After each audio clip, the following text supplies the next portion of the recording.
Verne, a restaurant in the heart of the Eiffel Tower. Tuxedoed men and women greeted, escorted, and served you. You know, it really is more than a restaurant. It's like a place of dreams and memories. We dined and we looked out to see Paris move from dusk to evening. The lights flickered on, and there was the Champs-Élysées, Notre Dame, Saint-Germain. It seemed to me it was just the right time to ask questions of your friends. You have just a few more years as a national. What do you see happening? It was just the right place to admit to uncertainty and commit to dreams that you don't easily say out loud. And as you reveal, you cement friendships. And you know, it's a memory as fragile as blown glass. As for the food, you French connoisseurs, you would have appreciated it so much more than I, the queen of deep-fried anything and kettle-baked everything. You'd have reveled in the green pea cream and the crab and gold caviar and the soft-boiled egg with crayfish.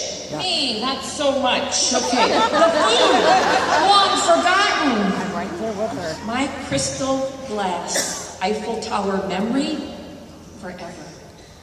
By the way, did you know that I was in London and that I recorded a song at Abbey Road?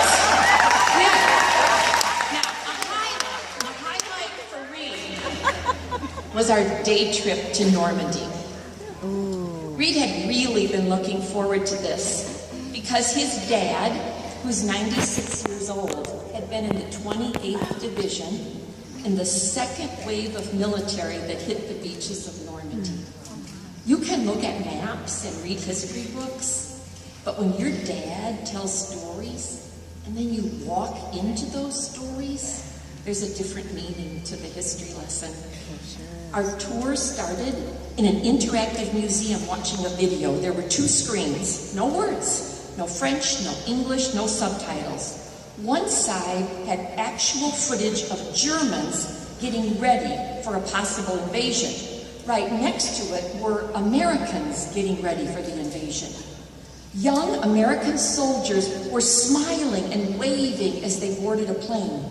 Germans, as handsome and dedicated and determined as the Americans, were camouflaging machine guns.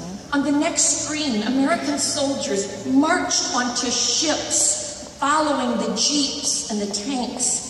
And beside that was pictures of Germans building bunkers and listening to radio dispatches. And we learned later that the director of the movie Apocalypse Now actually produced this video. It wasn't just a normal film clip.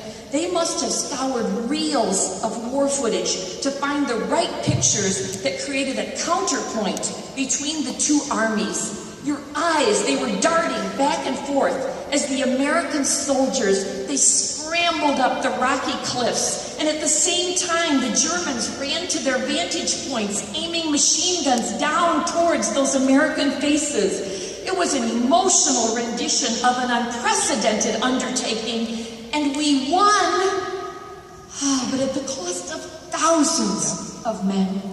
It's one thing to watch a movie screen, but when you imagine your dad there, it's a different feel. Part of the tour took us to a beachfront, a 20-minute hike down, and I grabbed a picture of Reed facing the water on the sand where 71 years ago his dad stood.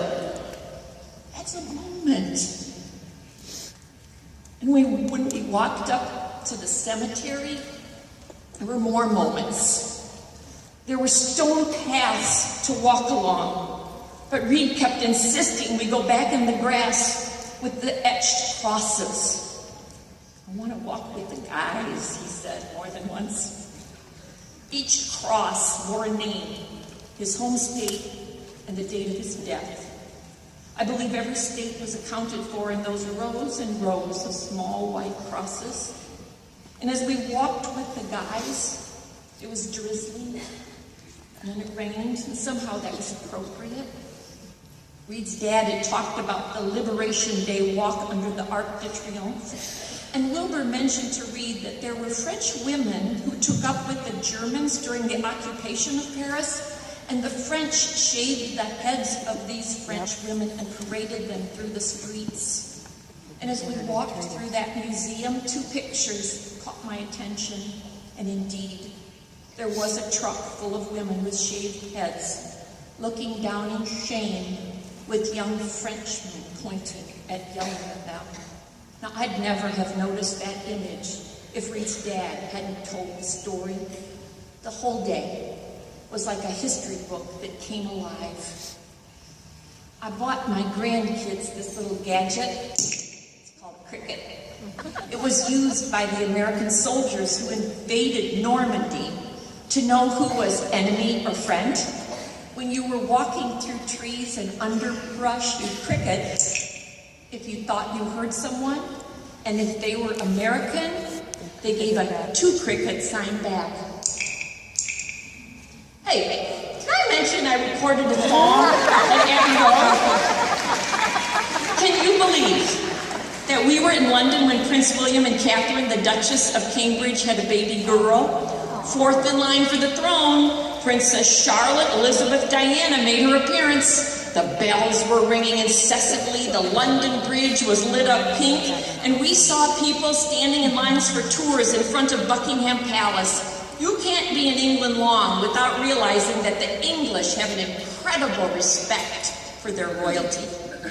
And you can't be a national long without realizing the incredible respect shown by our company. I've often felt like Mary Kay royalty.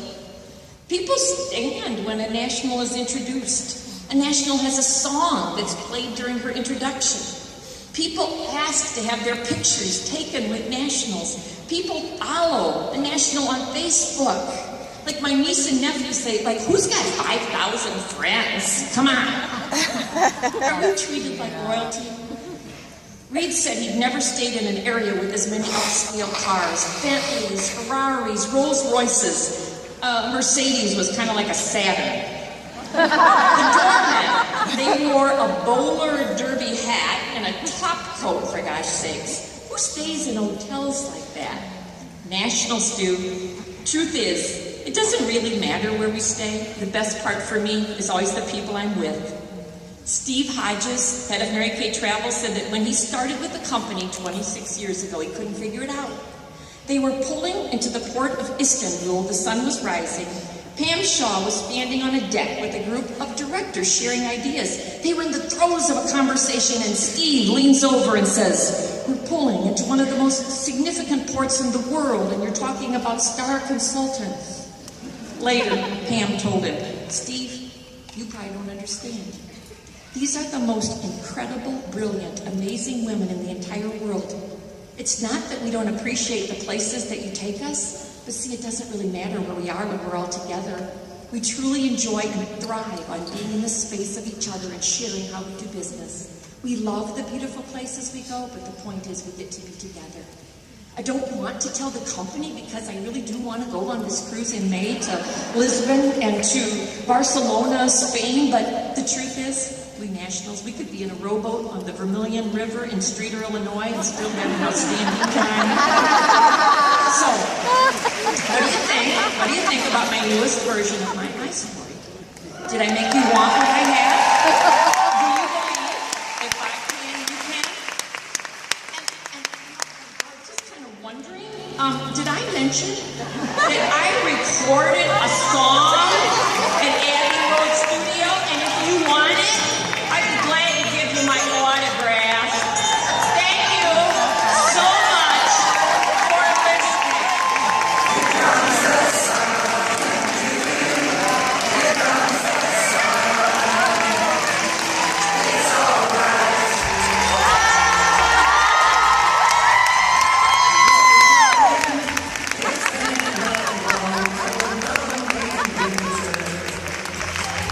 Little darling, it feels like years since it's been here.